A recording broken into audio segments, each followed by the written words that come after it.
morning. Keep going. Now. It's 4 a.m. 1. Early breakfast. BBC. Radio 1. Good morning indeed. Happy Friday. Hello, it's Ariel Free here with you this Friday. And we've got another international. Hello from Chicago, Illinois. Says Patrick in the Challenger Comics.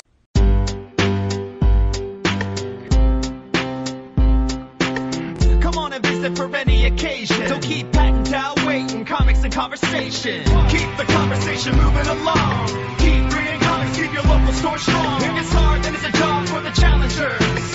Comics and conversation, y'all. From Challengers Comics and Conversation in Chicago, this is Contest of Challengers. And now, here are Patrick Brower and W. Dal Bush. Yes, that's very exciting. That is like a wish come true for me. Yeah, I mean, for both of us, I had no idea that BBC Radio 1 was talking about the Kamen Rider Amazon series that was on Amazon. Like, it clearly sounds like they were just about to, and you cut it off. Why would you take this thing that means so much to me and just ruin it? I think you just answered your own question. Ruin it. Just answered your own question. Ariel Free on BBC Radio 1 not only mentioned me, but the store. Yes. In her wonderful Scottish accent. That's what that accent is. Yes, she's Scottish. Okay, got it. Yep. Now, none of this will make any sense if I don't edit that clip down and put it as the bumper to the show. Mm-hmm. So if I didn't do that, I'm not changing this. It's No, just going to be something definitely else. not. It's just going to be weird. Yeah, That's which fine. I'm fine with. I don't care. I'm fine with that. That's okay, because, comics are weird. Sure. I was talking to the folks from C2E2 today about all the things happening in the industry and, our take on it and what do you think. And the general consensus, and this is a thing that Chris Delando had said. Mm-hmm. Chris Delando, he used to be a marketing guy for Marvel. Yep. So it's good to see him on the opposite side. Mm-hmm. And he sometimes refers to himself as, I was that guy that was clogging up your inbox. Yep. With all the Marvel press releases and So stuff. many Marvel emails. So many. But every variant cover gets its own email. Boom Studios is doing that now too, but I think that's because I'm subscribed to different things.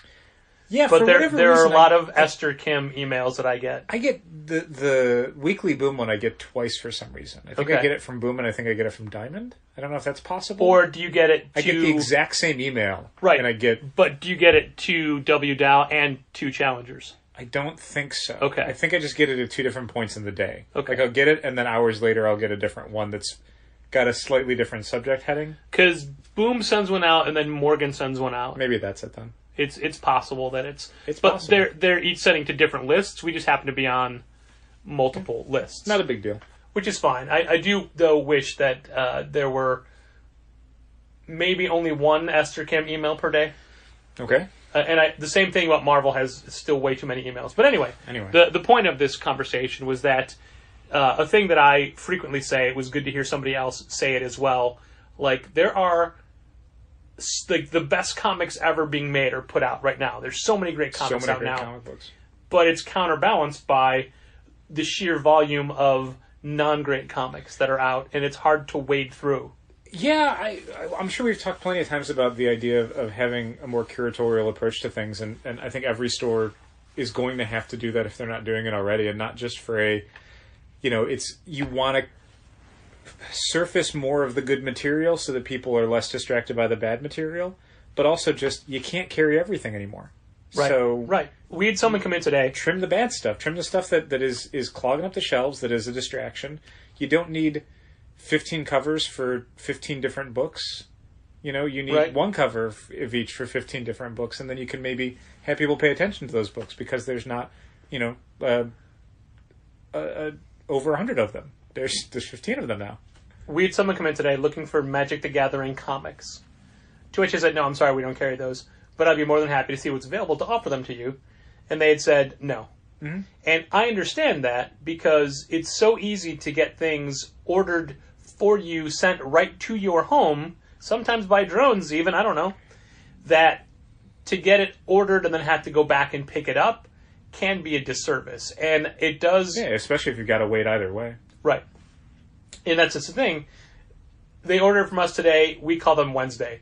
They ordered online today, they could get it Monday. Yeah. Hell, they might be able to get it tomorrow. Yeah, Probably not. Though. again, to their home. Right.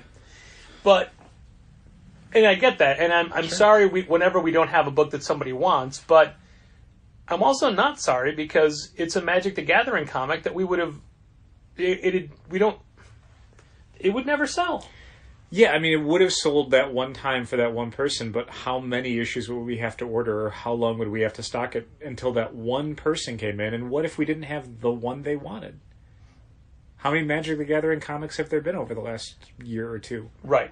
And I don't feel like stocking something indefinitely just in case someone comes in for it. We can't do that.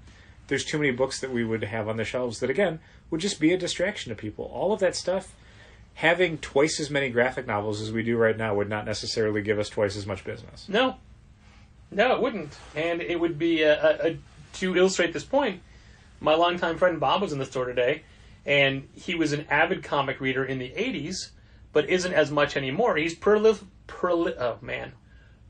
aware of what is out and what is happening. Peripherally aware.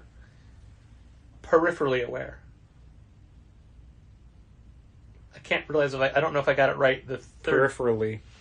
I mean, I got it the last 2 times, but did I get it right the last 3 times? I don't know. But he just walks around looking at the shelves, and he's completely lost. Mm-hmm. He's overwhelmed by what's coming out. And he's like, how can you even tell what's worthwhile? And, one of our tropes is, I don't know if trope's the right word, but when people are like, where do I start? And I like to say, just look at each thing, like look on the shelves and see what grabs you. You actually can judge most books by their covers. Yeah. In comics, anyway.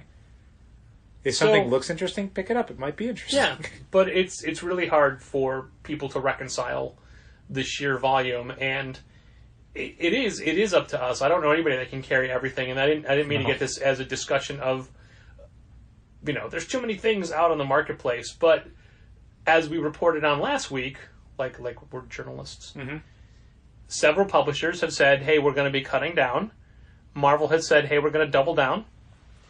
But you wanted to mention that DC had specifically said they're going to be curating their graphic novel. Yeah, Dan DiDio thinks there's too many graphic novels out, and I don't know how he means that. And there's ways where he means that where I agree with him, where you're doing 5 and 6 issue collections, and something like Wolverine Old Man Logan that had 50 issues has 10 graphic novels, 11 if you count like the lead-in miniseries from Secret Wars.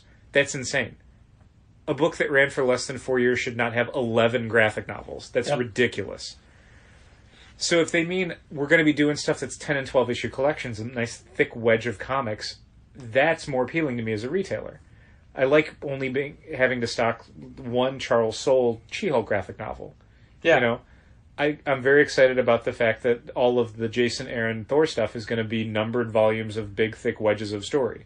But only after they all came out in much smaller volumes. Right, but I'm happy with it regardless of when it happens. I would have been happier if it would have happened this way 5 years ago, but I'm happy that there will be a point in the near future where, instead of having to explain to people where there are 4 different Thor Volume 1s and which order you read them in, because this one runs for 4 volumes, this one only runs for 2 volumes, this one runs for 5 volumes, this one just started and it ran for 1 volume. Just this book. And then you read Volume 2, and then Volume 3, and Volume 4, and eventually they'll get to Volume 6, and it'll be over, and you can just go, here's the whole story. Like, we're just talking about the idea of comics seeming impenetrable to people, and when you have people who grew up on superhero comics that maybe read less of them now, but look at the shelves in 2019 and genuinely cannot find a way into properties that they grew up on, that's a huge problem. Right. Yeah. So if Dan DiDio means that, where it's like, let's just do maybe 1 Aquaman graphic novel a year instead of 2, then I'm fine with that. It'll all work out in the end. Everything's fine. But if he means it in a way where it's, well, just because we published this Aquaman story doesn't mean we have to collect that Aquaman story. Yes, you do. You absolutely have to collect it. Like, the market is in a place where no one is ordering for back issues because the back issue market is kind of dead. So if you want these stories to potentially live on and to have people find them longer than after the month they came out. Yeah. Not that specifically is what I was going to say, but you can't shift it to a back issue market again just by not publishing graphic novels. Like, if your response to retailers saying the back issue market is dead, there's too many books, is well, we're not going to print graphic novels, so that'll make the books collectible again. You can't. That's the cart in front of the horse. You can't make people's behavior change that way. What you're going to have is people coming in 10 months going, I missed this thing, and stores going, okay, well, I can't do anything about that. Single issues are out of print. They came out 6 months ago. We were selling out in week 2 because stuff was just sitting around. Now I can't do anything about that. And I don't know that a lot of stores who have learned a new way to operate in the last 8 years, 9 years, 15 years, are aching to get back to the everything is collectible again. Let me assure you, Challengers Comics and Conversation is 100% not looking forward to a more collectible industry. Not. No. So, yeah, I had said to you earlier in the week that I thought it was great that the collected editions department of DC Comics, which is one of the few shining stars of DC that doesn't antagonize people, has decided that they want to start antagonizing people. Like, that's just one of those, like, you're looking at your whole list of all your departments. What's the one people are never mad at? Oh, the collected editions department. Cool. What if we just randomly decided to not release certain graphic novels now? Like, we had heard a rumor that Batman Damned was not even going to come out in a hardcover. And I mean, Christ, it still might not. But that would be a huge, huge problem for us. Yeah. For all the people that don't want to pay $50 or $60 for an issue one and do genuinely want to read the story. They don't care so much about Batman's dick. They care about a story by creators that they like, that they're interested in. To not do a collection off of that would have been insane. Like, regardless of the behind-the-scenes reasons why, figure it out. So, yeah, I was frustrated that was one of the things that came out of how DC's going to turn things around is less collections. But, again, it depends on what they mean. Do you think that they're offering the Mr. Miracle hardcover too quickly? I wish I knew more what they were actually offering, because the only thing that I saw was in the DC Direct Channels email, and it said, direct market exclusive cover by Nick Darrington, which is just one of the other covers. Yeah. And it's hardcover, and here's the price. But there's no sense of, like, is it the exact same contents as the softcover? Is it oversized at all? It is not oversized. It is exactly comic size. Okay. Which some people have already expressed their disdain, wishing it was oversized. Yeah, the only reason I wanted a hardcover was because it would be oversized. I don't want a hardcover that's regular comic size. Somebody had said to DC, like, what size is it? Because I already have space on my shelf for that oversized hardcover collection. That goes right next to the oversized Sheriff of Babylon, the oversized Vision. And the answer was, don't we all? But no, it's regular comic size. What a waste. So yeah, I gotta assume an oversized definitive edition. It is going to have extras. Basically, that's new that's what extras? Extras that were not the extras that were in the softcover? I don't know what's in the softcover because I didn't look through it. Okay. The back has some extras. I don't 100% know what it's got. I didn't look through it that closely. Does it? Yeah. Man, I thought it didn't.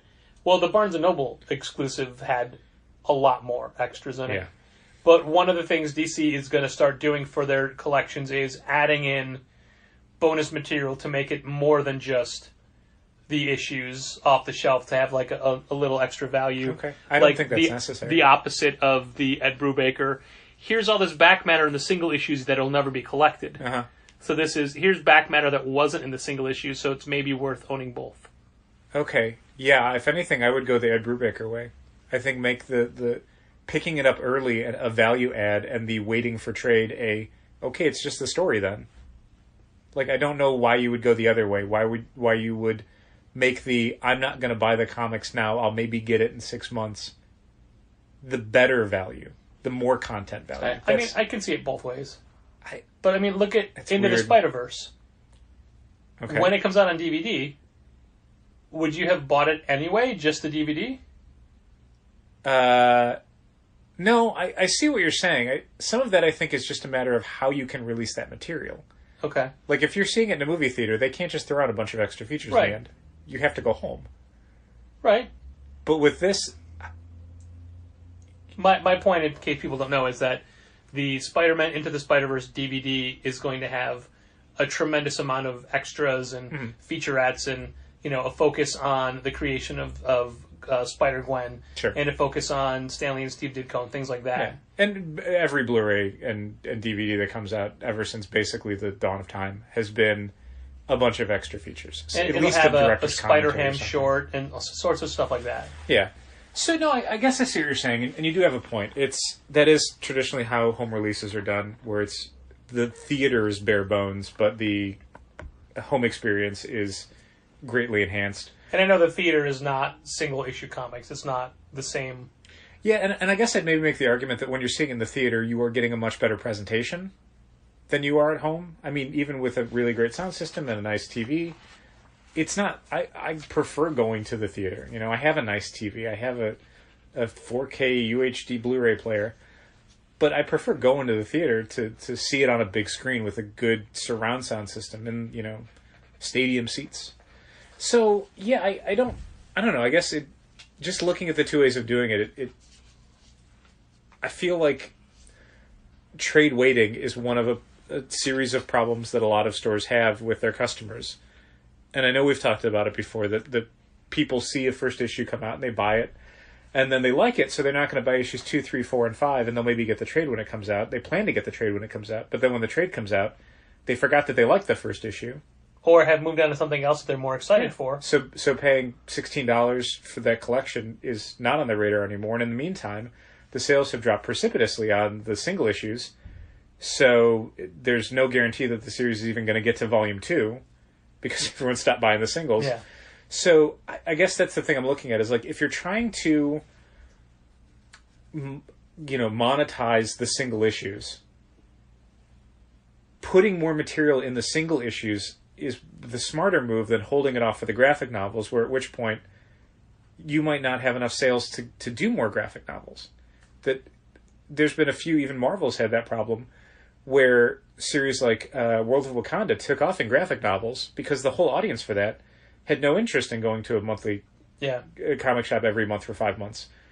They heard about it when the book came out because they're a fan of the author who writes books, and that's what they're familiar with, is a book came out, you can read the whole story now. And by the time they jumped onto it, Marvel had already canceled it because it wasn't selling. Well, what about things like the Jinx World books from Brian Michael Bendis at DC, where they all have a bunch of stuff in the back, interviews that they've done elsewhere, short stories that they've published previously in different formats elsewhere, and these things are not in the trade, and the trades don't sell. No, they definitely don't. Yeah, the Jinx World stuff is interesting because and also the Jinx World stuff is all really low numbers from what I thought they'd be doing. I mean, oh sure, they were doing low. They were low before they went to DC, but I thought they might get some more eyeballs. They did for a minute. The Icon stuff was all basically club only for us. Yeah. By the time it had ended, like even Powers, which was always like the bestseller of those books, was subscriber Once only. upon a time. Just nobody was a casual fan of that book. They were hooked or they didn't care. And that stuff did well when the DC version of Jinx World did well when it came out. Like, we did decent numbers on Cover and on Pearl. But by the time they were releasing, like, United States of Murder Inc. again, like, we were 1 or 2 copies for the shelf was selling. And now by this point, basically, we're subscriber only on all those books again. Yeah. And most of those are decent reads. Sure. But, you know, whatever. I mean, you could go broke just following Brian Michael Bendis today. There's a lot of comic books, and Yeah. apparently more in the pipeline. Yep. I wonder if Powers isn't coming back right away because, well, after United States of Murder, now Michael Avon Oeming is doing that new Dick Tracy book. Yeah, maybe. Powers is a weird one where it always felt like it existed to sell a movie or a TV show, and then it became a movie or a TV show, and then that TV show got canceled. So it's like, why do more of this? Yeah. It's like the Mark Miller thing. Like, once it became like a movie or a TV show, it did its job. Why are there still more Hit Girl comics? I don't understand. Oh, I really don't understand why there's more. Speaking of kick-ass things Hit that are Girl. subscriber only. Yeah. Yeah, well, it doesn't help that Kevin Smith is doing an all-silent arc. That thing was subscriber only basically before that happened. We upped our numbers for season 2, number 1, just in case people saw number 1 and thought, I'll jump on. But that was a mistake. Yeah. They did not. They'd already made up their mind the 11 previous months. And honestly, Mark Miller doesn't move the needle anymore. No. He can't debut books. Oh my god, that Sharky book. Ugh. Oh man, did we get stuck with that. Well, I mean, not stuck with, it's yeah, returnable, so it's yeah. fine. But good God, did no one want to buy it? No. Nobody. More and more his books feel like they're just treatments. I've always thought that way. I know you have, but Always. like I would always give him benefit of the doubt. But even Magic Order, which I was into because it was Olivier Coipel's art, Sure. it had the most bullshit third act ending. You didn't? Did you read it I anymore? did. Okay. For the art. Oh my God, Olivier Yeah. Coipel. Sure. Very hard for me to skip that guy's book, even when it's a Mark Miller book. But what about that ending, huh? I mean, it's fine. Like, it's like a Frank Whiteley book that Mark Miller writes. Like, I think the story is nonsense, but there's things that he'll ask the artist to draw where it's like, thank you for asking him to draw that. That looks insane.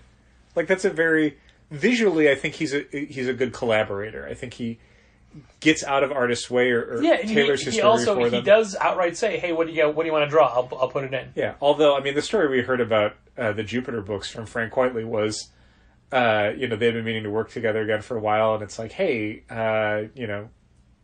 Frank Whiteley, what do you want to draw? Frank Whiteley's like, well, I just came off of All-Star Superman that took a few years, so I don't want to do anything with, like, superheroes or costumes or long stories. And Mark Miller's like, great, here's a 10-issue superhero story that you have to design all these characters. I don't know if that story is true or not, but I like it, so I think it's true. That was also a question from Bob today.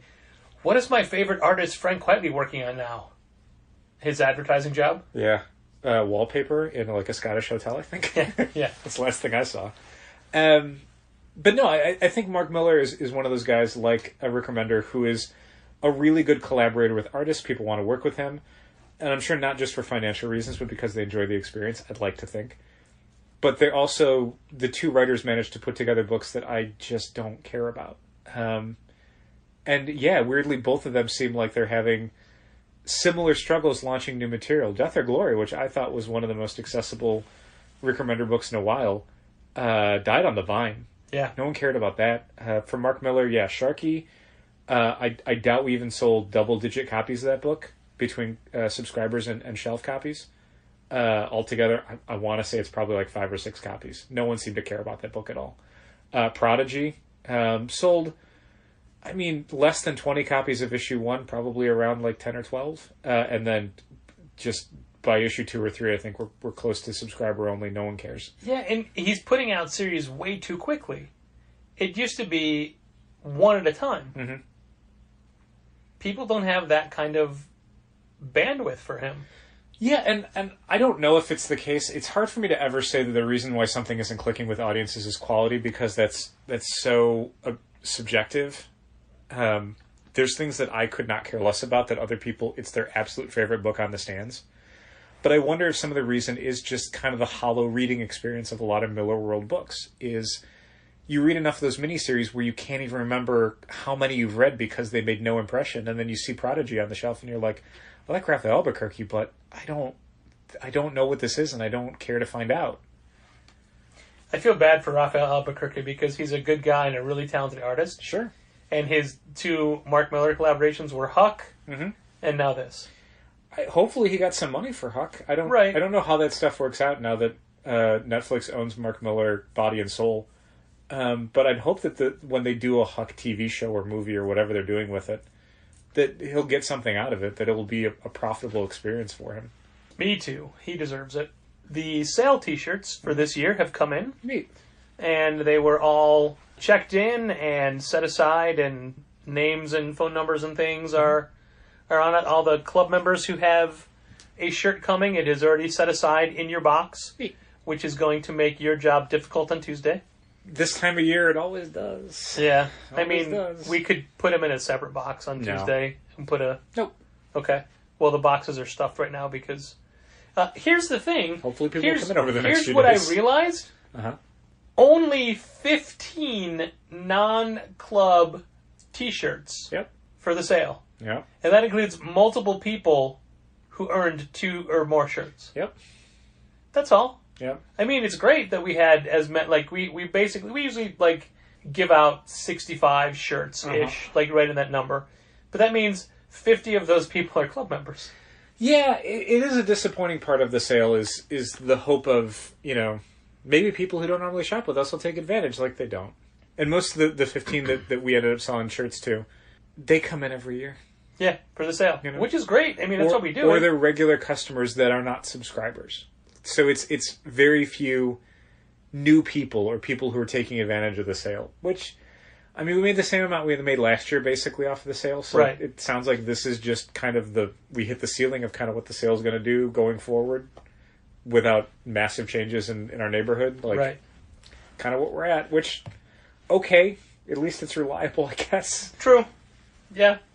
Because this is March 1st when we're recording, I did the February totals, Yeah. and we were basically even with last year. And because we didn't have the same horrific weather we did in January, the money from February that we were up balances out the money we were down from January. So we're basically flat for the year, Okay. which is better than being down. Yeah, and considering some of the weird weather we've had over the first 2 months of the year, I am grateful for things are the same as they were in 2018. And I got to tell you, as the person that writes the weekly "Here's What's New" newsletter, it was challenging in February to really find books to rally behind. Oh man, this past week, our pick of the week of all of the new comics for the week, we usually we'll have at the front counter each week. We'll have a spotlighted comic for the week, and 99 times out of 100, it's going to be a first issue. We want it to be something where someone can pick that up and Something they can get accessible. into it. 1 out of 100 times, it'll be like issue 3 or the start of a new storyline or something, where it's just like we want to spotlight this one for a particular weird reason. This week it was the Captain Marvel Betrayed True Believers comic, which was a $1 reprint of Avengers Annual 10. And it sold great. Oh, man. That was the thing I put in the spot Tuesday night as I was getting ready to leave to make sure everything was ready to go for Wednesday. I had left early Tuesday night. I had band practice, and as we're coming in Wednesday, I'm like, "Hey, what's the pick of the week?" And Dal says, "You'll see." Yeah, it'll be a surprise. Yeah, of all the new comics that came out for the week, of all the new number ones that we had, the only thing where I'm like, I want to spotlight this, was a Michael Golden Avengers comic from, I mean, Jesus, what is that, 40 years ago? Close to 40 years ago? I mean, that's not saying good things about the new releases for the last week of February. But then, like, I know coming up in March, there's going to be weeks where we're fighting always. because like, Assassination and Little Bird come out in the same week. Yeah. Yeah, there will definitely be times in March where we have to have an additional pick of the week spot. So Yeah. we can still have copies available to go. Don't forget this one, too. Well, Little Bird #1 doesn't need to be pick of the week because it's already going to be in a separate or your money back display. Okay. I have decided. Okay. I have decided. I am the decidor. Good enough. But there were enough times in February where I'm like, I don't know what to highlight. I don't, like, obviously we're making assumptions on quality based off of product we haven't read for a lot of those instances. Yeah. But at least things that we're excited about. And as you said, it's difficult to say, hey, here's in Crisis 6. Yeah. I mean, it was in the newsletter. It was the thing we're most excited for because it's a Mitch Gerads issue, and it is not necessarily. It wasn't pitched as the next part of the story. It's a deeper look into what Sanctuary is. Yeah, like I'm pulling up the list of what we had for issue 1s for the week of February 27th. Forgotten Queen. Forgotten Queen #1, which I think we ordered like 5 copies of, and I'm not. We stock the Valiant stuff at least to start with for each series. We always want to give it a shot. They're a company that is very progressive with how they approach retailers and how they try and be a partner to us. So we definitely want to honor that by stocking the books, by giving them a shot. I personally don't care about them, so they become difficult to spotlight. That said, we had spotlighted Incursion the week before. So while we didn't have a ton of copies of Forgotten Queen #1, we weren't likely to pick 2 Valiant books 2 weeks in a row, mostly because nobody bought Incursion #1 out of our pick of the week spot. So that seems like a gamble that we don't want to gamble twice on if it didn't pay off. Yeah. The other #1s were Age of X-Men Extremist #1, which thanks to a bunch of last-minute additions from subscribers, we had basically no copies of for the shelf when we opened. We're out of. Yeah, we sold out immediately. So spotlighting that doesn't make any sense because it's going to sell out regardless. Which left us Captain Marvel Braver and Mightier #1, which is a one-shot that we did not have a ton of confidence in because it just felt like one of those Cash grabs. cash grabs. And then Barbie #1. Which, unbeknownst to us at time of ordering, is a reprint of the graphic novel series we already stock on the shelves. Yeah, so between those 4 #1s, we decided, hey, how about one of these dollar Captain Marvel reprints? If it's got to be a cash grab, at least let it be something where, hey, at least it's the first appearance of Rogue. And it's a good story. Yeah, and Captain Marvel, Chris Claremont through Captain Marvel basically says, hey, that Avengers Marcus storyline was a huge fiasco, and everyone in it acted like a total monster. Yep. So maybe let's acknowledge that, to let Carol Danvers have a little bit of her pride back. That Barbie #1, Uh-huh. when it actually came out, I flipped through it and realized this is the graphic novel that we have. Mm-hmm. And the solicitation copy had never said this was previously published. So I emailed Paper Cuts basically to say, hey, this is the kind of information that retailers would want to know. Like, I wouldn't have ordered as heavy as this because we supported that graphic novel. We actually had writer Sarah Kuhn out for signing for it. Yep. And it's Kuhn, by the way. It's Kuhn. Kuhn. I mispronounced it. And And we still have a bunch of copies of it. yes. So we wouldn't have ordered as heavy on this. Nope. And they actually got back to me. The publisher got back to me and explained what was happening. And while it wasn't the greatest situation, I appreciated them explaining it to me. Yeah. And the best part was it was Jim Salicrup, who is their editor-in-chief or publisher or whatever his title is. And he's a major editor from Marvel's history. Sure. So I totally geeked out a little bit to get an email from Jim Salicrup. Sure. Was he a Spider editor, I think, for a minute? He edited everybody. Yeah. But yeah, he definitely was a Spider editor. So, I mean, you know, I appreciate them responding. Yeah, that was very professional of them. Yeah. Yeah. I liked it. Another publisher responding, segue. I had a nice phone call with Oni's James Lucas Jones about the state of the industry and some of the stuff from the Comics Pro meeting and some stuff they have coming up. And it is always heartening to me. That's a word, right? Yes. If something can be disheartening, it can be heartening. Yes. When a major publisher values our input enough just to bounce ideas off of us or to say, like, hey, do you think this will work? Or are you excited about this kind of thing? Sure. And then just a total, you know... Did you submit our consulting invoice directly afterwards, or do I still have to do that? You still have to do that. All right. Well, I mean, I have to evaluate how much... Billable hours. Exactly. Because it was an hour and 1 minute, that runs up to 2 hours, right? Absolutely. Yeah. Yeah. So, I mean, sometimes, you know, it feels like retail's in a vacuum. And it is weird to me how it seems like really bad sales days for one store in the city means every store in the city did bad that day. But by the same token, if you have a really great sales day, everybody seems to have a really, really great sales day. And I've never understood how the comic zeitgeist works in that regard. I think it's easy to kind of point at a week of releases and say that's a strong week or that's a weak week. I mean, we've done it plenty of times where, again, we were just talking about, recent releases and how difficult some weeks were, and you can point to the sales figures for our weeks and say, oh, nothing big came out to draw people to stores that week. That's, why we're excited about hopefully some of the events that are happening at some of the major publishers over the summertime, is that hopefully that will get people to come into stores. I don't know that War of the Realms is going to deliver in the way that Marvel is programming it to. No, I mean, we've had this talk before, how Yeah. DC events get people who may have lapsed to say, hey, what's this about? Where Marvel events have people saying, that's too much. Yeah. Like, already we're seeing a lot of interest in the Scott Snyder, Greg Capullo Batman book. Yeah? And it's not necessarily my cup of tea, even though I like some of the people involved in it. But Joker? You like Joker? No, I was going to say for another book. But I think Deceased is going to do stupidly well. Yeah. Like, I Yeah. think it's the sort of book that is... There is a DC fan, basically the Batman Who Laughs style fan, and Deceased is exactly the kind of book they want. It's DC superheroes versus zombies, and some of them turn into zombies, but like the scary, super fast, creepy 28 zombies. days later zombies. Yeah, the terrifying zombies, not the shambling zombies. So yeah, I think Deceased that's going to be a book a lot of casual people pick up. And I think it's the sort of thing that around the time it comes out, there's going to be a lot of people who don't follow comics normally, but are fans of comics, that will see it on non-comics websites and on social media.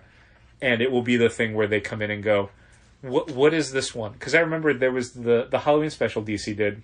And it's a bunch of short stories. Same as all their seasonal anthologies, where it's like 10 short stories themed around, Valentine's Day or Christmas, or in this one was Halloween. Or Nuclear Winter. But the Halloween one had on the cover something like, it was like superhero zombies, basically. Yeah.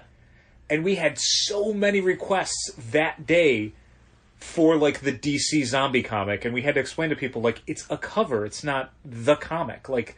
There's other stories that might have been one of them, but it's not the whole thing. But just the concept had people calling all day for it, and it makes me wonder if DCeased came out of retailers saying to DC this cover, people are flipping out over, they want more of it. And I love the wordplay, and you had asked me, you're like, hey, what do you think? Yeah, what would you call a DC zombie book? And I got it. In one, you're like, DCeased. And I said, it's so dumb it might be smart. And you're like, did they do it where it's like DC? And then I'm like, yes, they did. That's exactly how they did it. It's going to be the DC logo and East. East, yeah. DC East, like they used to be in New York. Yeah. But now they're DC West. Yeah, this is the sort of thing where I'm very excited about it as a greedy retailer who wants to make a living, not so much as a comics fan. It's not the sort of book that I look at and go, oh man, I can't wait to read that. It's more I know exactly what we'll order on that, and I think it'll sell really well. But also it has the potential to surprise you because it's Tom Taylor. Yeah, again, I'll give it a shot. It's Tom Taylor and Trevor Hairsine, I think, are the two people working on it to start with. Oh, Trevor Hairsine, pass. I like Trevor Hairsine. I'm joking. I like him.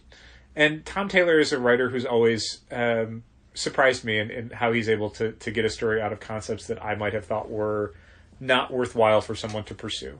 So yeah, I'll give it a shot for sure. But yeah, I just in a total mercenary way, I'm glad they're doing it because it'll sell a bunch. And the variant covers they're doing, which we're not a variant cover store, but I look at that and I go, oh yeah, people are going to buy the shit out of that It one. Oh yes. I assume they're all Arthur Sudiam covers. Yeah, exactly. Greg Land's doing some. No, do you want to explain what they're doing for the covers? Yeah, they're doing, at least for the first issue, they're doing 3 covers. One is a Greg Capullo cover, even though he's not the interior artist. Second cover is zombie superhero. For the first one, it's Superman. And then the third cover is a horror movie homage cover. So for the first issue, it's Stephen King's It, but it's the little kid is Robin and the clown is Joker. Yeah, good stuff. Yeah, I think that stuff is very clever, and again, it's not my cup of tea necessarily as content goes, and I usually don't love the idea of something living and dying, no pun intended, by variant covers, but when they're executed well and somewhat sparingly, I can sort of see the value out of it. You know what I mean? We're doing all 10 covers that they're releasing for Detective Comics 1000. Yeah, but that is a capital E event. Right, and that's what I mean. That, Action Comics 1000, we'll go all in on that. We stupidly thought it would transfer over for Amazing 700, and good God did it not, and we took a bath on those. And that kind of taught us, hey, if you're going to get behind this, don't do it all the time. Dal, I do want to say this while I put my glasses up. 800. 800, sorry. I don't know what they did for 700. I'm sure it was the same, it was a gold foil him popping issue. out of a cake. No, that's not true. And we're not doing the War of the Realms covers. No. I mean... There's a lot of those that are open order and we're not doing it. Yeah, it's too little too late, man. Yeah, again, it's things where I gotta look at it and go, okay, I understand what this is for. I understand the audience. And it's really, really hard to do for variant covers because, again, much like the judging something on content, it's so subjective. I don't understand why the Rob Liefeld Superman variant sold faster than the Adam Hughes variant. That's bizarro world to me. I don't understand how that could possibly happen, but it did. People were way more excited about the Rob Liefeld Superman cover than they were any of the Adam Hughes covers. I do think we had less of that because of how the Adam Hughes sold faster. Yeah. They sold out right away. So let me ask you this: since it's FOCs, are they FOCs? Do you plan to order any of the Marvel Cat covers? I wasn't going to. Okay. I don't like the execution on them, and I don't think people are going to be as thrilled with them. And a lot of them, like, again, I read the whole story. were you captivated? No. One of the I things wanted to push the cat off of a building. One of the things that makes us not do a lot of the Marvel variants, even when they're open order, is that they're frequently on like later issues of something. Like, I already know what I'm going to sell for, Uncanny X-Men number 12.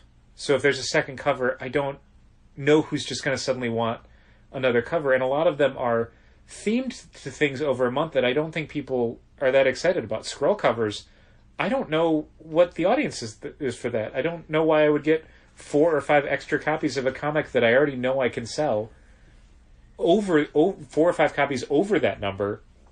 And If they're for Skrulls. on the one hand, I think theme covers could work if those themes match the book they were on. But when you have, let's say the theme for the month is Guardians of the Galaxy, and the book is Captain Marvel. It's not necessarily Captain Marvel interacting with the Guardians of the Galaxy. It's just a Guardians of the Galaxy cover with a Captain Marvel logo on it. Yeah.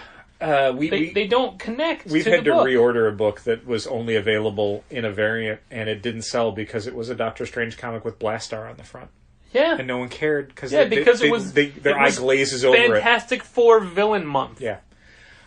It wasn't Doctor Strange fighting a Fantastic Four villain. It was just the villain. Yeah, I don't know if we have hard rules necessarily on how we'll order variants and what we'll get behind and what we won't, but sussing it out, I feel like what makes the most sense to me is when something is either a self-contained event, like 10 covers of action, 10 covers of detective, where someone's going to want that thing and they're going to want it in every variation, or when it's like a mini-series or a finite event where there is a progression of the covers, like Heroes in Crisis. Okay. Has Sure. a B Yeah. cover that people are collecting all those because it's the same design, the same artist, a different, character, but there's a goal of people collecting all 9 of those.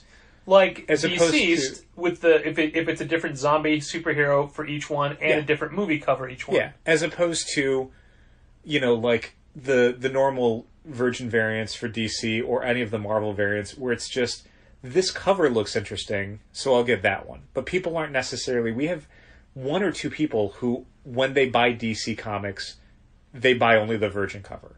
So it's not enough for us to base our ordering around. Everything Right. else, people pick and choose. They go, oh, this month for action, yes, but next month for action, no. So we order very sparingly because you never know when that's going to move around. It's all going to be based on either what people in the moment think looks good, the 2 covers they have in their hands, which one do I want? Or, and this I can never predict and never want to try and work that market, what someone on a website says is going to be valuable. Right. Like what random Wonder Yep. Woman cover all of a sudden everyone has to have, or a Harley Quinn variant. And if we don't make that money, I'm fine not making that money. I'm fine losing out on that market because that way lies Honestly, madness. It hurts us in the long run because it makes us think people care about the book when they don't. They cared about the cover, and we can't use that to base orders on for next month. Right. Like, if we order 4 copies of a Wonder Woman Virgin variant every issue, if one of them sells faster, if we sell out in 1 day instead of 1 week, or if we sell out in 1 week instead of 3 weeks, I'm not changing my orders for the next issue because I don't know if that's repeatable. If we sold out, we sold out. I don't care how long it takes, as long as it takes less than a month. Interestingly, Jenny Frison is back on Wonder Woman variant covers Yeah, in May. she was off for like 4 covers, Yeah. and now she's back. Weird. And they look good. They always look good. But yeah, I don't know. I got to tell you, as somebody who was only buying the Mr. Miracle B covers, Mm-hmm. and I was doing that because those are Mitch Gerard's, he's doing the book. Yeah. I wanted his covers. Yep. When they switched from the logo to the No Virgin logo? covers, it made me angry. Sure, they don't look the Because same they anymore. don't look the same anymore. Yeah. The same way when I was buying Ranma 1/2 and midway through the 36-volume run, Viz changed the size. Yeah. The thing that bugged me for the Mr. Miracle covers is the thing that bugged me the first few months of all of the DC Virgin covers. They were not composed to take advantage of the space where the logo would be. Yeah. There was the assumption on all of those designs that there would be a logo and trade dress and stuff. So you had for like the first 2 or 3 months all of these covers where it's like nothing's happening in the top third of this book. There's just nothing there. There's like city background or whatever, or color. Now they look really good. Now I feel like everyone involved knows that there will be no trade dress at the top.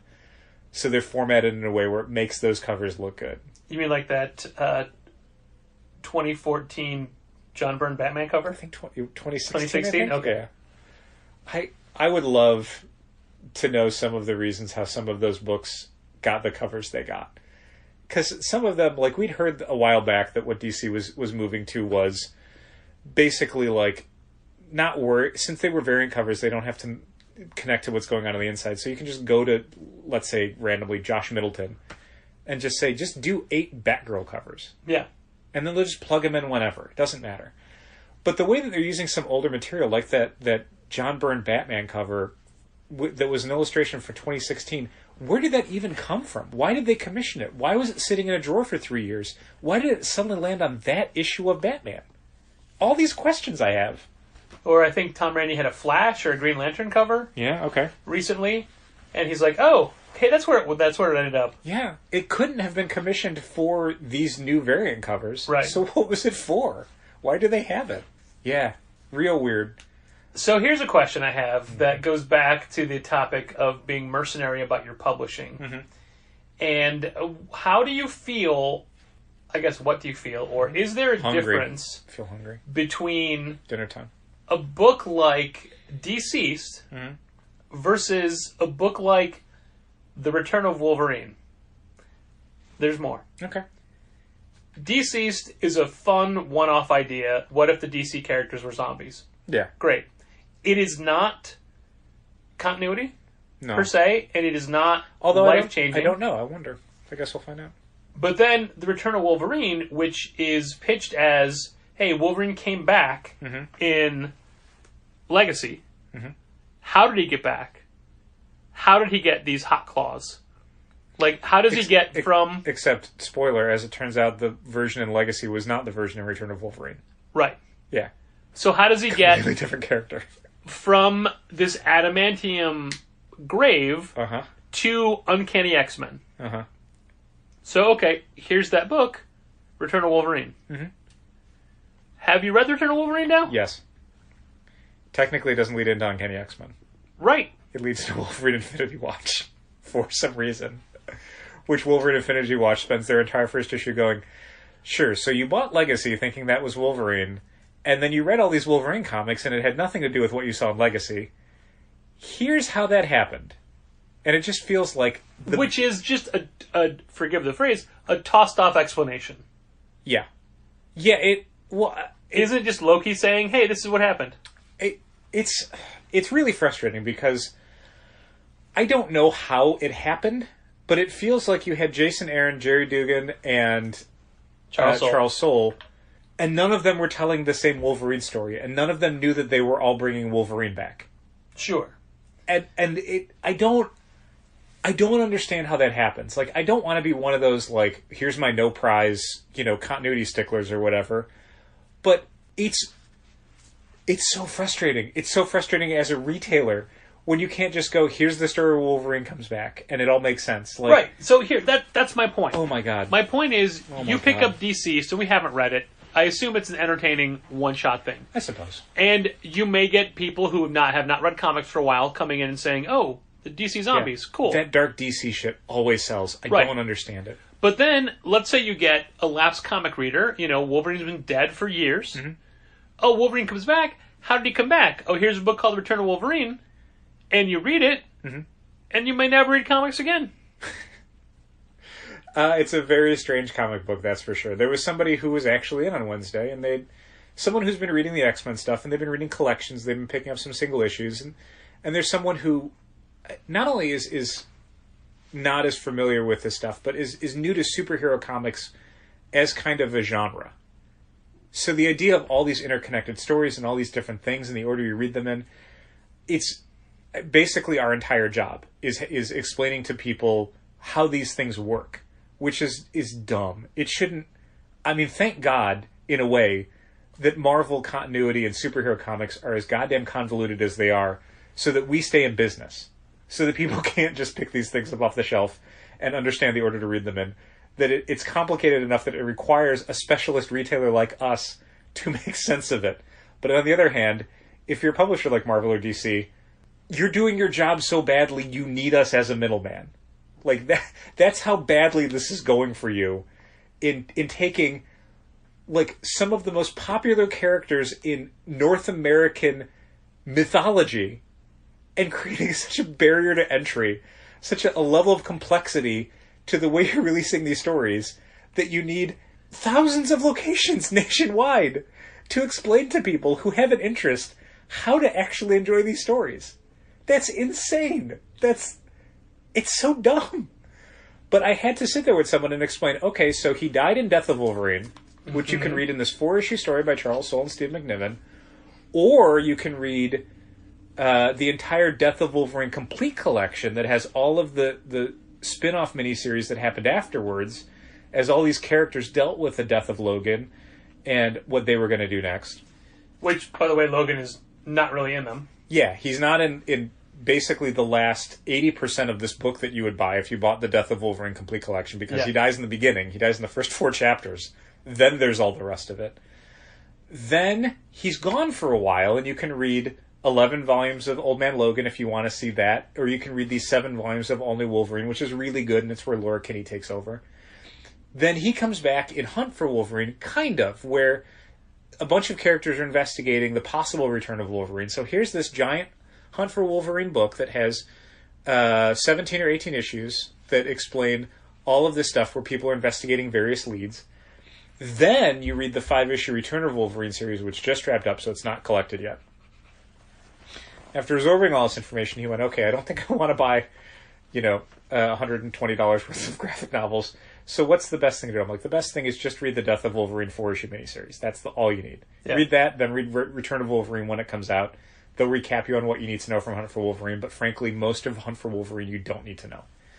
And he bought it, and he was happy to get that information because he would not have known what to do, and he probably would have bought a bunch of books that would not have been what he was looking for, and he would have felt unhappy with the experience. So we were trying to, sculpt things in a way where he could get a fulfilling experience that he would enjoy a book and then come back for more.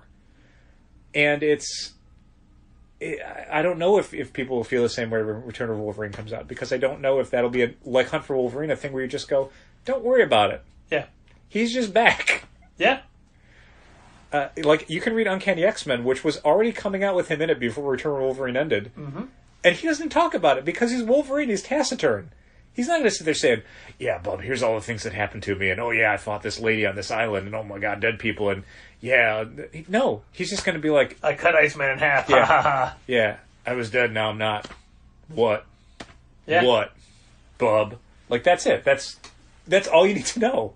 One guy today had 3 different questions, very much like what you just had to go through with Uncanny. He was baffling. Looking at the DC Essential Justice League Darkseid War. Sure. And he said, what would I need to read before this? And it's the brand new Justice League logo, but it's collecting a new 52 story. Right. So it's collecting Justice League 40 to 50, which is basically like the Justice League Volume 8 of the sure the new 52. Sure. And he's like, oh, I think I stopped at 3. So he's get all through that. And then he goes, well, where would I go from this? Like, well, Rebirth Justice League, but they've just rebirthed again without calling it that. And they're using the current logo on the new 52 book. So it's like, right, because you're going backwards. Like, you're here on the shelf, then it's these, then it's these. Yeah. The short answer is basically nowhere. There's elements of that story that, like, are going to be in 3 Jokers, maybe. Even though we haven't seen that book yet, so who knows. The Grail character shows up in the James Robinson Wonder Woman stuff, as well as some of the Baby Darkseid stuff, which is also a little bit of the beginning of Metal. But he's not a baby anymore. Yeah, it's all stuff where it's like, I had to a non-comics thing, I had to call a place, and I had a question. And they basically said, here's the answer to your question. We're not the right place for this. Like, we could help you, but you don't need us to help you. And I was really grateful for that. I was grateful that they were willing to say, yes, we could take your money, but you'd be wasting your money. Yeah. So don't let us take your money. And even though I didn't do business with them, it was like, oh, that was great of them to say that. And that's something that I think we practice a lot in the store, where it's not just, oh, let me pile all these books up for you so you can buy them because you have to read all of them. Like, you don't. Like, the better experience is maybe not reading some stuff or not worrying too much about other stuff. And if that means that you come back and you have room in your schedule to read other books, we'll show you other books. Like, we will give you something to read that'll be good, but it may not be, the thing you're asking for may not really be the thing you want to read. Yeah. You know what I mean? Sure. The next one, which I think is as equally as hard as X-Men, is Grant Morrison Batman. Oh, yeah, especially right now, because there's a bunch of stuff that's out of print. Or between Well, printings or also, whatever. the question, what comes next? Oh, after Grant Morrison Batman? Yeah. Jesus. I mean, again, kind of basically nothing. Right. So I'd said, look, you're Anything and nothing. you could, and that includes after Final Crisis. Sure. So I'm like, there's a New 52, which is 5 years worth of Greg Capullo and Scott Snyder, Yeah. or there's this Tom King Batman. Yeah. Start wherever. So he went Tom King. The other one, Yeah, technically, Dark Knight's Metal, yeah, you'd maybe do, But- because that pulls in a bunch of Final Crisis stuff, which you've hopefully already read if you've read the Grant Morrison Batman stuff.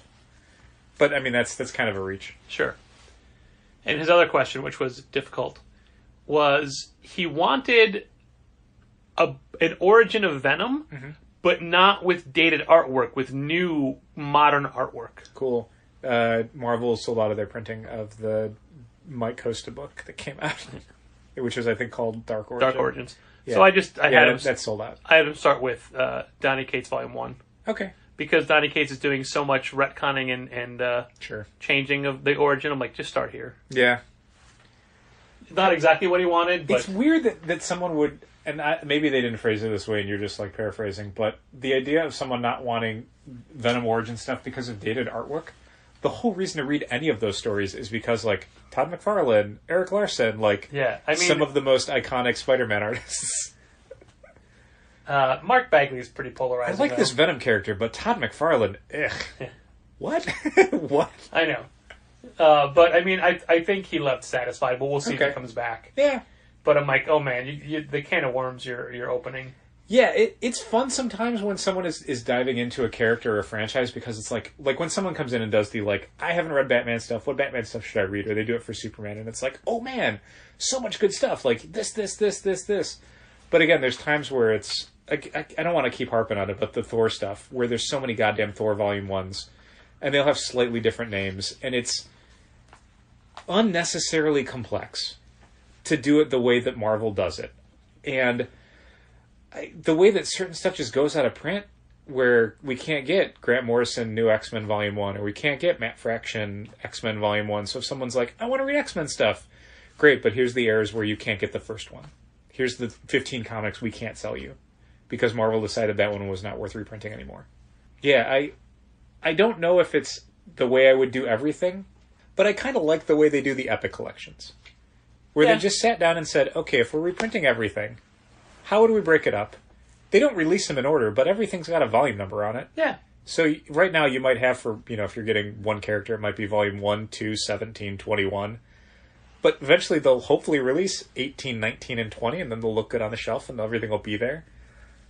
I think that stuff is interesting. I kind of like the idea of, X-Men volume 1 to 80 or whatever. Like, it doesn't seem to hurt One Piece Sure. to have 81 volumes Sure. or something. People don't seem to mind that too much You globally. just made me remember a question I forgot to answer because somebody had texted me on Thursday when I wasn't in. I'm like, I'm pretty sure we don't have it. Let me see if I can order it. And then when I did remember today to do it, I got distracted by somebody visiting asking a question that made me stop from where I was going, didn't turn around, and Okay. crud.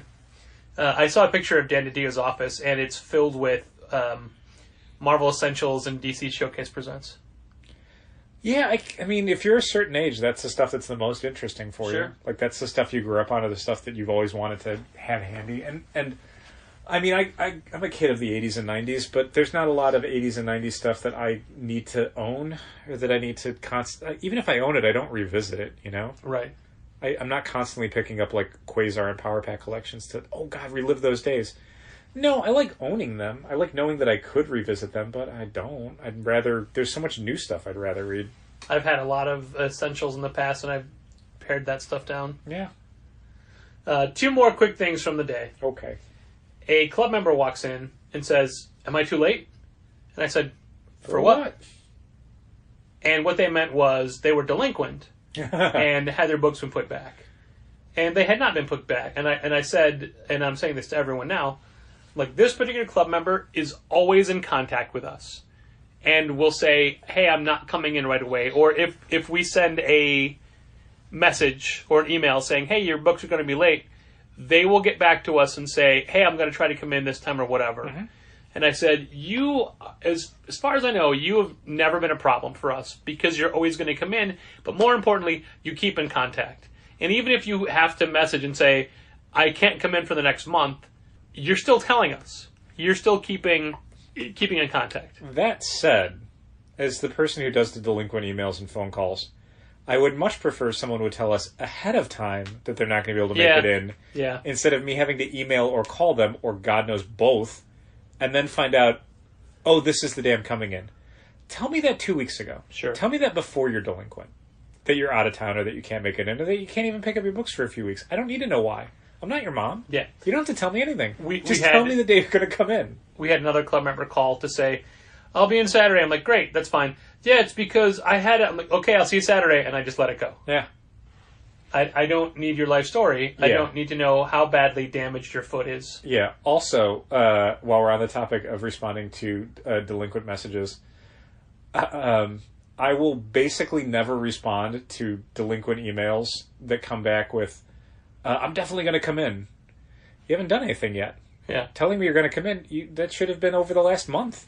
I don't know it's going to happen any more now than it did over the last 4 weeks. So it's not worth my time to email back like, "Thanks. I'm not thanking you for that. You haven't done anything." All right, so last story. There's a group of kids in today, and when I say kids, I mean like late teens, early 20s, maybe mid-20s. I can't tell anymore. Youths. And one of them comes up. His name is Marcus. He was buying Sex Crims hardcover, Saga hardcover, and something else. And he's like, "Look, I just I was away for a while, but I moved. I'm only 10 minutes away now. I'm catching up on stuff." So we talked about Saga for a little bit and Sure. blah, blah, blah. And then he's like, "Hey, is it cool if like we still hang out for a while?" I'm like, "Yeah, of course, man. Sure. Don't worry about it." So then he and his group of friends move into Sidekicks. Mm-hmm. And it's the point where I just finished finally checking in that Baker and Taylor order, Uh-huh. and I have this massive stack of Sidekick books to go file. Sure. It's a lot of what we ordered. So I walk into Sidekick, and they have rearranged a lot of the action figures and things, Uh-huh. and they're basically filming and like making like putting them in positions and taking pictures and Okay. doing stuff. And like one person is like sitting on the red bookshelves, and like one person's on the ground taking photos, and all their coats are in a pile. Okay. And like they've got all the little Just League figures out and stuff. Okay. And first I go, "Hey, I got to get right where you're standing." Uh-huh. So I'm filing stuff, and Rule and number 1. and they're still like taking pictures and doing stuff, and I go, "Hey guys, just so you know, I have no problem with what you're doing right now, but you should have really asked me first. Mm-hmm. You are disrupting this entire room. Yeah. That is a thing I would need to know ahead of Yeah. time. Like I said, I don't mind you doing it." They're like, "Oh, okay, we're sorry, we're Ask sorry." first next time. And then they keep doing it. Sure. And then like because I had several trips of books to get. Right. And I'm finding stuff, and I think my presence there made them like pack up and move Sure. out. And then Definitely will. one of the girls came back in, and she goes, "Hey, I'm really sorry. We know we should have asked. We were afraid you were going to say no, and we thought it better just to be like to film as much as we could before you kicked us out." Easier, and I easier go- to ask for forgiveness than permission. Yeah, I go, "I get it, but I would have been fine with it." Yeah. She's like, "I'm really sorry. We'll remember next time or whatever." That's fine. So she leaves, and then the other guy comes back in, and he was the guy who was sitting on the shelves, Sure. and he's almost in tears, Oh, golly. and he goes, I'm so sorry. I told them that we should have asked, golly. and they said we need to do as much as possible until we get thrown out. And That's so I sweet. really, and then as soon as you walked in, I'm like, I'm sure you could hear the shutter clicking. No. They had fancy cameras. Uh-huh. And I'm like, oh no. And then you walked in, and I thought this was the end. I'm like, hey man, I really appreciate you saying that. Yeah. Again, I don't care what you were doing. I just wanted to know ahead of time. Yeah, I don't know if it's old age or what, but I'm in the mode now where if I can get an honest apology from someone, I don't want to hold a Yeah. grudge. Like I appreciate Right. that someone thought enough to and this has happened for other people recently. Sure. Which maybe it's just us being ogres. I don't know. People coming back and saying, "Hey, I'm sorry I did that," and it's like, okay, we're fine now. Like you acknowledged that you did something wrong. You made a heartfelt apology. I can't be mad at you anymore. Like, I don't want to be mad at you anymore. You did everything I would ask someone to do if they made a mistake. You know what I mean? There have been times, and I'm getting too far away from the rest of my story. Okay. But there have been times where you've done something that I think is like, oh my god, I can't believe you did this. And you're like, hey, sorry. I'm like, yeah, but you did this. And you go, look, I said I was sorry. Like, we're done here. Uh-huh. Like, no, it's bigger than that. But anyway, so this guy, and like whenever someone says, hey, can I take pictures of your wall? Yeah, I would say, sure. yeah, sure. I appreciate you asking. Go ahead. Yeah. So this guy and I come out of the Sidekicks, and he goes to rejoin his friends. I go, just so you guys know, he said the whole thing was your idea. He didn't want to do any of it, and that you made him. Yeah. He's like, I did not. You I forced him didn't. with peer pressure. I go, Youths. how dare you do this to him? Uh-huh. And This sweet boy. And then I immediately said, no, he did not say that. I'm just, yeah. But like his reaction, You were just trying to diffuse it with humor. his reaction was priceless. And then they went outside and took 1 million photos of the outside of the store. That's cool. So I don't know what they're doing, but this is the kind of thing. It's like, hey, if you're making a movie, I want to see it. We've had people take a bunch of photos of the store over the years, and it's usually people from out of town or from out of the country. And there's this moment where they ask, like they're expecting us to immediately say no, that when we say yes, yeah, you can take pictures of the store, it's fine. I don't know, I guess stores say no to a lot of people? Yeah, I've like, been in stores that have, hobby stores specifically, that have like no photo rules up and camera. I don't understand why a comic shop would do that. Like, what your store design is not like a trade secret. Yeah, Like, anybody who comes in the public sees it. yeah, I don't know. I don't get it. I got to tell you, we found some really great photos of the store from either on Instagram or Facebook. Yeah. When people tag us and stuff, some really great images. Like, yeah, I want to see them. That's all. One of my favorite things in image searches is if we're searching for a creator sometimes that's done something at the store, how quickly some of the challengers pictures will come up. In the feed, yeah. Which is weird. I mean, it's only for older events because we have done a terrible job of, Oh, yeah. Yeah, of we don't- taking photos and putting them anywhere We don't do besides that like anymore. Instagram or Yeah. whatever, and if then.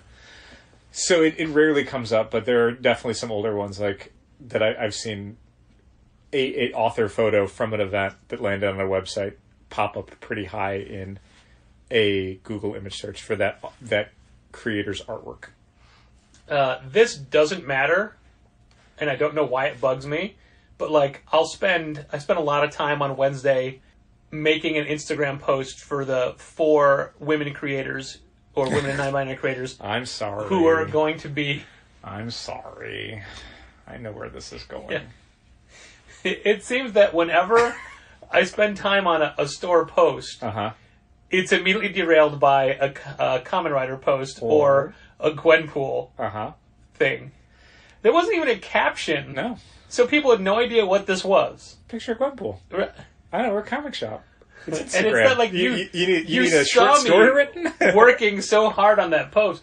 But it's not as if that post makes the other posts something you don't see. Right. But that's what comes up in people's feeds more, I assume. I don't know. But what's really more grating to me is that it got like twice as many likes. So one of the things that I'm Did you catch that? I did. One of the things that I'm trying to be more cognizant of, and I don't like the social medias, and I go through these periods where I feel like I should do more posting for the store, and then immediately when I think that, it becomes like this sort of writer's block where I'm like, I don't have anything. I don't want to just take photos of stuff. But one of the things that I want to do more of for our social media feeds, Instagram, which is basically the only one that I want to have anything to do with, is posting some stuff that is... on the topic or the genre of comics without necessarily being a promotional post. Yeah, the promotional posts have the less interaction. Yeah, I think it makes our Instagram feed less engaging for people if every post is just sales stuff, or we got these things in, or Oh no, here's it's the thing often we're it's selling. me singing in the car. Or if it's you singing in the car, or Kamen Rider posts, or whatever. Like, I'd like it to be something where it's, comics stuff or comic shop stuff that isn't just selling you something. So the Gwenpool thing was just, I got a new Gwenpool statue in, and I got a bunch of Gwenpool stuff. And I like Gwenpool, and we sell Gwenpool stuff. So it's kind of on the topic of Sure, what we it just do. didn't say that. I didn't feel like it needed anything. It's just a picture of Gwenpool stuff. Did I tell you the Donovan thing from last week? It's like when people take a picture of, like, a bowl of food or something. You need to say what the bowl of food is. Just put a picture of a bowl of food. No, but everybody says what it is. They tag the restaurant, who they're with. I don't know. Or if it's a picture of, like, a good-looking person. You don't need... It's just a picture of a good-looking person. That's all you need. Yeah, it didn't feel like it needed any sort of, like, 18 hashtags for Gwenpool or Sure, whatever. Just, I know. It's just a picture of like Gwenpool nobody stuff. came in and said, "Do you have that still?" No, it's not so much about, and that's the thing, it's not specifically about trying to sell a thing. Because the statue we got is a statue I ordered. We did not stock it for the store. It was way too expensive to stock for the store. And I gotta tell you, as someone who paid way less than suggested retail price, overpriced. Yeah, but you could keep all of your things in it. You can't. It's hollow, and the exterior of the base is a series of stickers you have to put on.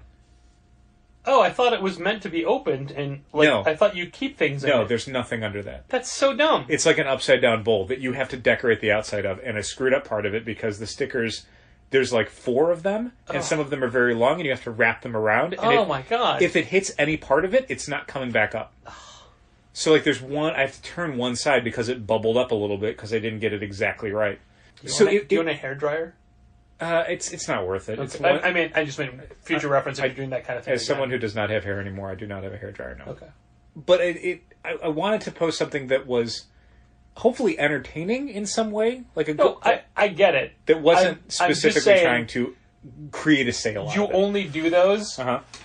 on the days that I have a serious store thing I'm trying to do. I apologize for It- overshadowing your store efforts. I apologize. And like I said, it got people cared way more about that than they did about seeing who we have for Women's Comics Month. Yeah, I mean, I think that's the thing, though. I think we do a lot of promotional stuff now through Instagram, and I think it's a good idea, but I think we need to do more non-promotional comic stuff to balance that out, to Well, create an experience that is not just shilling at people. Do you have your phone handy? I do. Can you pull up the Instagram? I think so.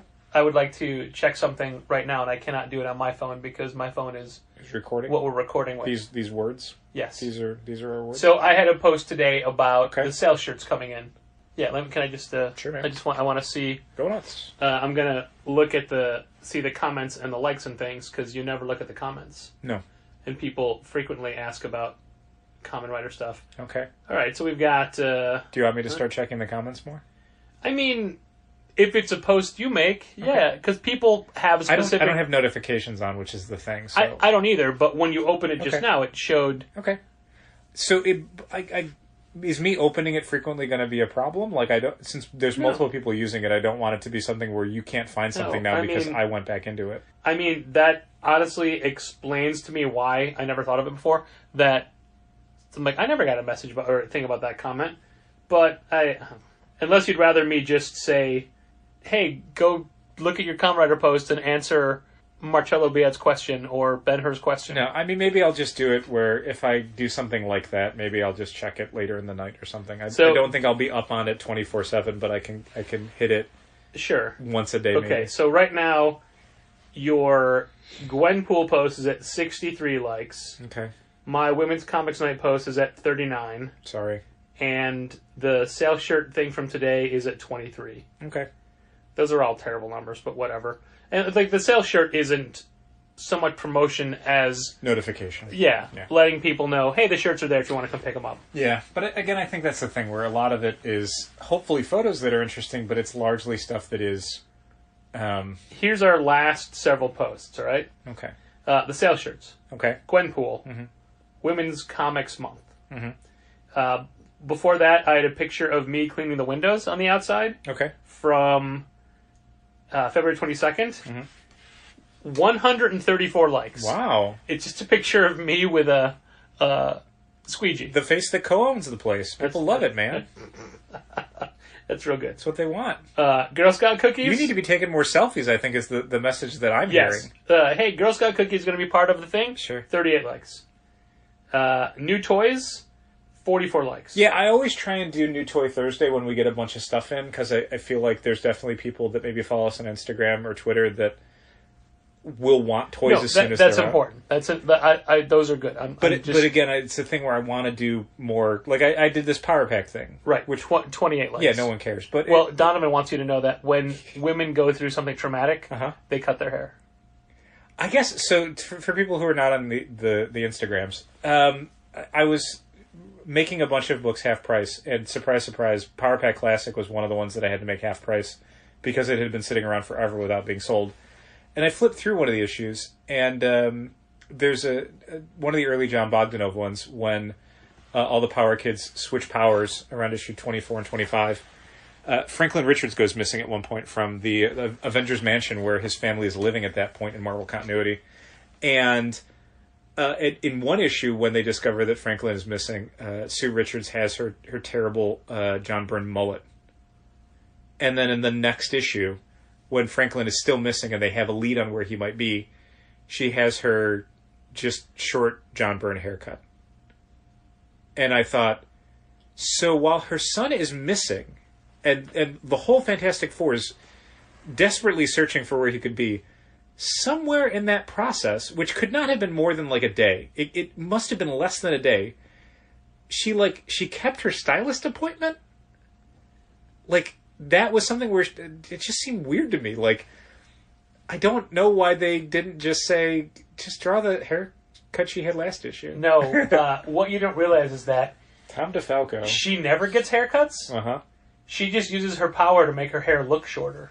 Oh, that's interesting. Like, she has a gigantic, voluminous head of hair. She's got a beehive. Ever since issue 1 of Fantastic Four, and she's just sculpting it with light. Yeah, so that's interesting. So you could have different hairstyles all the time. It's really clever. Yeah. It's a really good idea. Thanks, I just saw that right now. There's your no prize. Send that in. Nice. Send it to I don't know who's editing the book at that point. But the prize for us as two people that co-host a comics industry business podcast on the Yak Channel Podcast Network in Chicago is our valued patrons from Patreon, specifically patreon.com/challengers. The people that find enough of a value or benefit or sheer entertainment from this podcast to want to support it financially.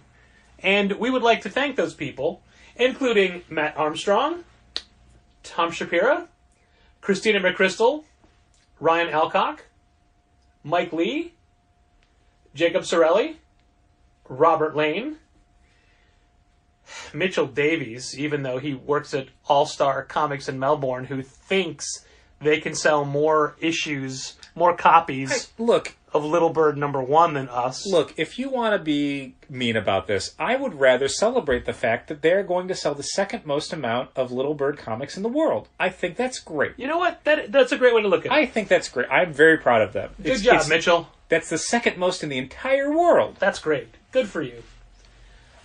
Tom Nagovin, who I have a second Tom Nagovin friend request from on Facebook, yet I'm already friends with Tom Nagovin, so Oops. That's weird, right? Maybe you're friends That's with a little Thomas weird. Nagovin.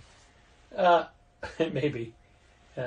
Morgan Kaiju Perry, who I've been talking to this week about fun things for the future, and should expect her sale shirt anytime now. George Brother. Wow. Dr. George Wow. Brothers. Wow. Low point for the Contest of Challengers podcast. Good golly. Artie White. I'm not fixing it. Michael Ronenko. And the entire Bingham Springham family. And also, Jesus, it's over now. Jose Villagomez. Yes. Thank you for everybody, and especially the people whose names I just butchered, but not you, George. Thanks, everybody. And even if you don't support us financially on Patreon, thanks for listening. And keep reading comics. This has been Contest of Challengers. Thanks for listening. Keep reading comics. Challengers is located at 1845 Northwestern Avenue in the Bucktown neighborhood of Chicago. 773-278-0155. Keep up to date with new releases and events at challengerscomics.com. Like Challengers Comics on Facebook, follow @Challengers on Twitter, and help fund this podcast at patreon.com/challengers. I was dead, now I'm not. What? Bub?